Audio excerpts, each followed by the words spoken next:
ప్రయత్ మోహన్ సినిమాలు చేస్తున్నారు, అంటే సీరియస్ క్యారెక్టర్ చేస్తున్నారు, కానీ మీరు కేవలం ఒక కామెడీనే ఎంచుకున్నారు ఎందుకని? ఏమో సార్, అంటే నాకు అంత యాక్టింగ్ వచ్చలేదని నాకు డౌట్ జెన్యున్. అంటే నాకు కొంచెం అండర్ కాన్ఫిడెంట్ స్టూడెంట్ నేను. అండ్ పర్సనలీ ఫీల్ దట్ నాకు చాలా ఫ్లాస్ ఉన్నాయి అనిపిస్తుంది. సో ఆ స్టేజ్కి నేను ఇంకా ఐ థింక్ ఇంకా ఈ స్టేజ్కి ఎదిగేలో రిటైర్ అయిపోతానో తెలియదు, బట్ ట్రై చేస్తా ఖచ్చితంగా. I can promise you that.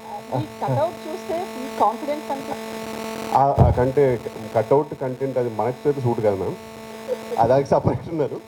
మనకు కట్అవుట్తో సంబంధం లేదు. ఒక ఎందుకు ఎంత ఎదిగేట అనే టైప్లో ఉంటుంది అని చూస్తుంటే. అంటే మీకు అలాంటి స్టోరీస్ వస్తే చేయడానికి మీరు రెడీగా ఉంటారా?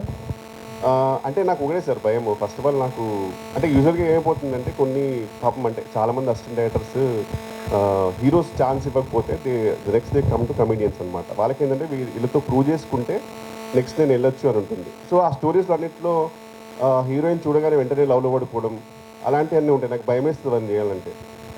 అండ్ ఇలాంటి స్టోరీస్ నాకు ఎందుకో ఈయనకు వచ్చిన స్టోరీస్ నాలాంటి వాళ్ళకి రారు. అంటే వాళ్ళకే నమ్మకం లేదు మీద.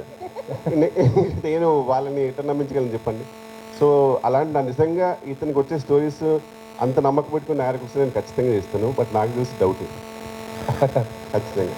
బట్ ఈ జానర్ గురించి ఇందాక టాపిక్ వచ్చింది కాబట్టి సారంగపాణి జాతకం అంటే అంటే ఏ టైప్ జానర్ చెప్పడానికంటే నా ప్రకారం నాకు అనిపించింది సార్, అంటే meant be wrong, but Pushpak విమానం ఒక మూవీ గుర్తుందండి మీకు? లైక్ ఆ జానర్ నాకు అది మూకీ అయితే టాక్ ఆ టైప్లో సిమిలర్ జానర్ అనిపించింది నాకైతే యాక్చువల్గా.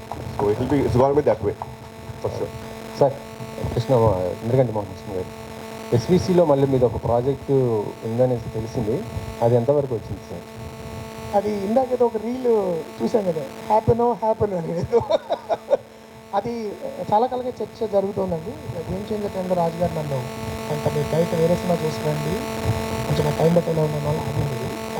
ప్రస్తుతం నేను దాని గురించి ఎక్కువ మాట్లాడలేను, కానీ ఈ మధ్య సీరియస్ కదలికలు ప్రారంభమయ్యాయని నాకు ఎందుకు అనిపిస్తుంది. So probably will start moving in a good direction soon. అది ఉంది ఖచ్చితంగా. ఎస్పీసీలోని రాజుగారు 2022 నుంచే చేద్దామని అంటున్నారు. We have to do that film. That's a commitment I have given to రాజుగారు. సార్ అందులో నేను హర్ష గారు ఉన్నామని ఆయన అడుగుతున్నాను సార్, నన్ను అడుగుమన్నాడు.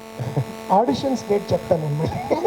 అంటే అది సార్ ఆ ప్రాజెక్టు ప్రభాస్ గారి కోసం చేస్తుంది అనేసి అన్న జట నా వరకు అవి పుకార్లేనండి. దెర్ ఇస్ నోట్, అంటే నిజమైతే నాకు తెలిసేది అలాంటివి ఏం లేవు. కంపెనీ అలా చాలా పుకార్లు వర్ సర్క్యులేటింగ్ ఫర్ వైల్. సో అవి కాదు. బట్ ఆఫీషియల్లీ ఏంటి మేము ఎలా చేయబోతున్నాం అనేది ఇట్ టేక్ సమ్ టైం. అయిన తర్వాత I would like to myself announce it, because అది నా డ్రీమ్ ప్రాజెక్ట్. అది అంటే కొన్ని లైఫ్ ప్రాజెక్ట్స్ అని ఉంటాయి కదా, ఈ తర్వాత ఇంకా మనం విరమించుకోవచ్చు, కళామ తల్లికి చేసిన సేవ అయిపోయింది అలాంటి సినిమాలు. అది do or die kind of ఉంటుంది. అంటే మొత్తం ప్రాణశక్తి, జీవశక్తి, ఆత్మశక్తిలు అన్నీ పెట్టి చేయాల్సిన సినిమాలు కొన్ని ఉంటాయి మన జీవితంలో, అలాంటి సినిమాలు. సో అది జరగాలి నేను మనస్ఫూర్తిగా కోరుకుంటున్నాను. జరిగినప్పుడు అది లవ్ టు కమ్ అవుట్. అంటే మీరే డైరెక్టరా లేకపోతే స్టోరీ వరకు ఇస్తున్నారు? కాదండి, నేనే దర్శకత్వం చేసే పరిపూర్ణమైన ఉద్దేశంతోనే. ఎందుకంటే ఆ కథ నేను రాయడం జరిగింది. నేను జనరల్గా స్టోరీస్ ఎవరికి ఇవ్వను. ఈ స్టోరీ కూడా నేను I want to direct it my self, because నేను తీసినట్టు ఆ సినిమా ఎవరు తీయలేరు.